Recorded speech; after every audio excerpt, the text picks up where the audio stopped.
ইন্না সালাতি ওয়া নুসুকি ওয়া মাহইয়ায়া ওয়া মামাতি লিল্লাহি রাব্বিল আলামিন। ইন্না সালাতি ওয়া নুসুকি ওয়া মাহইয়ায়া ওয়া মামাতি লিল্লাহি রাব্বিল আলামিন।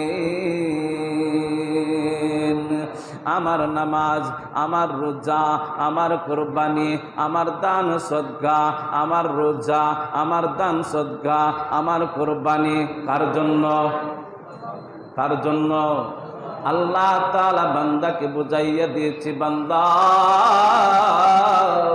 সব কিছু আমার জন্য করো, আর না হয় তুমি কার জন্য করবা? তুমি কার জন্য তুমি করবা রে বান্দা?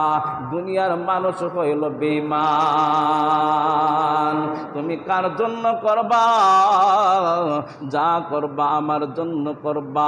নামাজ পড়তেছ আমার জন্য করো, কুরবানি করতেছ আমার জন্য করো, রোজা করতেছ আমার জন্য করো, জিহাদ করতেছ আমার জন্য করো। যা করবা সব কিছু আমি রব্বুল আলামিনের জন্য করবা। এই জন্য আমরাও করব একমাত্র আল্লাহর জন্য। আল্লাহ তাআলা বলে দিয়েছেন, ইন্না সালাতি ওয়া নুসুকি ওয়া মাহইয়ায়া ওয়া মামাতি লিল্লাহি রাব্বিল আলামিন। আমরাও সব কিছু একমাত্র আল্লাহর জন্য। আগামীকালকে কোরবানির ঈদ, এই ঈদের মধ্যে কোরবানি করব একমাত্র আল্লাহর জন্য। কোরবানি কার জন্য করব? আল্লাহর জন্য। আল্লাহর জন্য যদি আমরা কোরবানি করি তাহলে আল্লাহ তাআলা আমার কোরবানিকে কবুল করে দিবেন। আল্লাহর জন্য কোরবানি করতে যায় কিছু পরীক্ষা আছে, আল্লাহ এখানে আবার পরীক্ষা নেব। এই কোরবানির মধ্যে আল্লাহ তাআলা অনেক পরীক্ষা নেবেন।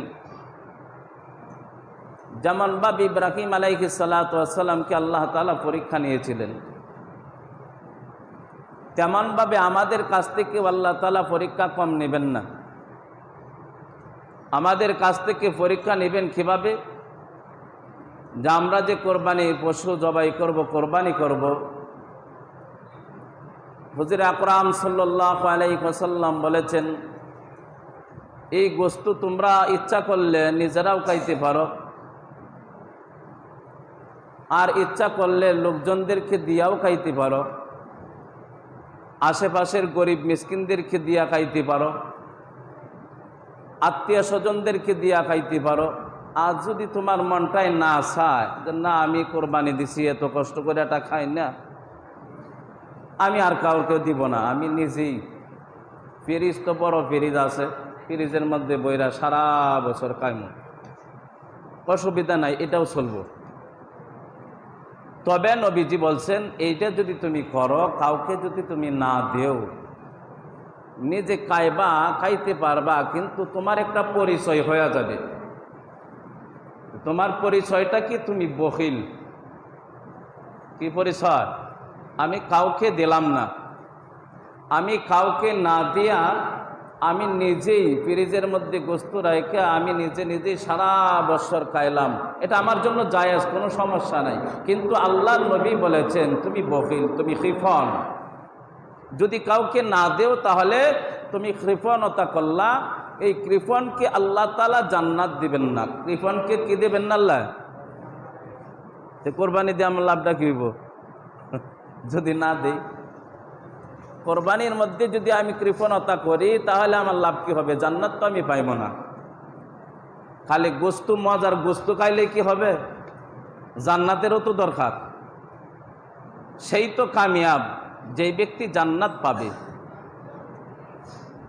সেই তো দামি মানুষ। যেই ব্যক্তি জান্নাতের নিয়ামত পাবে তার চাইতে দামি মানুষ দুনিয়াতে আর কেউ হবে না।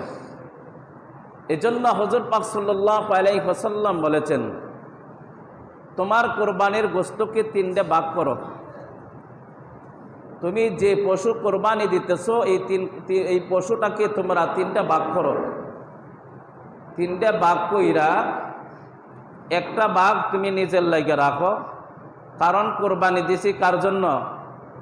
কার জন্য দিছি? তো আল্লাহর জন্য। খাওয়ার জন্য দিছি? কে কর? খাওয়ার জন্য তো দেই নাই, কিন্তু আল্লাহ তাআলা আমাদেরকে দাওয়াত করে খাওয়াইতেছেন। আমরা খাওয়ার জন্য কোরবানি দেই নাই, কোরবানি দিয়েছি আল্লাহর জন্য। আল্লাহ তাআলা আমাদেরকে দয়া কইরা কোরবানির গোশত খাওয়াইতেছে। সুবহানাল্লাহ। তো তিন ভাগ করে একটা ভাগ তুমি নিজে রাখো, আরেকটা ভাগ গরিব মিসকিনদেরকে তুমি দাও, আরেক ভাগ আত্মীয় স্বজন যারা আছে তাদেরকে দিয়ে দাও। তাহলে এখানে সুন্দর পাইসালা। আমরা যদি তিন ভাগ করি, এক ভাগ নিজের জন্য রাখলাম, এটা তাকওয়া অর্জন করার জন্য আর কি। না দিই যদি আমার কোনো অসুবিধা নাই, আমি যদি গোশত মানুষকে না দিই, কথাটা তো নবীজি আগেই বলে দিছে, কিন্তু তোমার ভিতরে তাকওয়া নাই, তুমি বখিল, তুমি কৃপণ।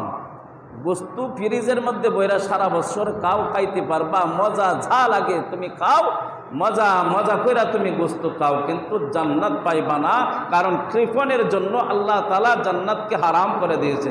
বলি নাউজুবিল্লাহ। যদি আমি কাউকে না দিই তাহলে কৃপণতার প্রকাশ হয়ে যাবে, আমি কৃপণ হয়ে যাব, নবীজি বলে দিয়েছেন। তো এক ভাগ নিজের জন্য রাখবো, আরেক ভাগ গরিব মিসকিনদেরকে দিব, আরেক ভাগ আত্মীয় স্বজনদেরকে দিব। এইভাবে যদি আমি বন্টন করে, যদি আমি গোশত, আমার কোরবানির গোশতটা যদি এইভাবে বন্টন করিয়া দিয়া দেই, তাহলে আল্লাহ তাআলা যে বলছেন লা ইয়ানালাল্লাহু লুহুমুহা ওয়ালা দিমাউহা ওয়ালাকিন ইয়ানালুহুত তাকওয়া, আল্লাহ তাআলা আসমানের মধ্যে বৈশা বান্দার কলিজাটা দেখতেছে। আল্লাহ তাআলা কি করতেছে একটু খেয়াল করি না? কথাগুলা কালকে পাইতেন না, 2 দিন পরে এই কথাগুলা পাইতেন না, আর এই কথার কোনো দরকারও লাগবে না। আল্লাহ তাআলা যে বলছেন লা ইয়ানালাল্লাহু লুহুমুহা ওয়ালাকিন ইয়ানালুহুত তাকওয়া, আল্লাহ তাআলা আসমান থেকে বান্দাকে দেখতেছে, বান্দার কলিজাটা দেখতেছে, তাকওয়াটা দেখতেছে। তাকওয়া মানে কি? এখানে যে একটা কলিজা আছে না, এই কলিজাটার নাম হইল তাকওয়া, এই কলিজাটার নাম হইল মায়া, এই কলিজাটার নাম হইল দয়া। এই কলিজাটার মধ্যে যার দয়া আছে তার দুনিয়ার সব আছে, আখিরাতেও সব আছে। সুবহানাল্লাহ। আর এই কলিজার মধ্যে যার কোনো মায়া নাই, দয়া নাই, দুনিয়াও নাই, আখিরাতেও নাই।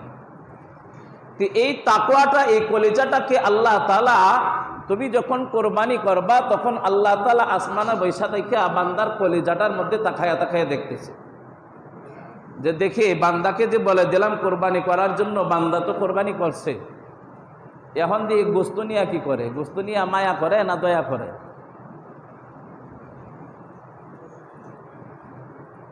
নিজের জন্য মায়া করে না উম্মতের জন্য দয়া করে? এটা একটু দেখি। এই মায়া আর দয়ার মাঝখানেই হইল আল্লাহ তাআলা তাকওয়াটা রাখছেন। সুবহানাল্লাহ। বলে গোশতে বলতে থাকবে, দিলে বলতে থাকবে না এতটা গোশত করে দেওয়াটা এটা ঠিক হবে না, অনেক টাকা অনেক কষ্ট করে আমি কোরবানিটা দিছি, মানুষ হতে দেয় না, আমি দিতাম কেন লাগিয়া?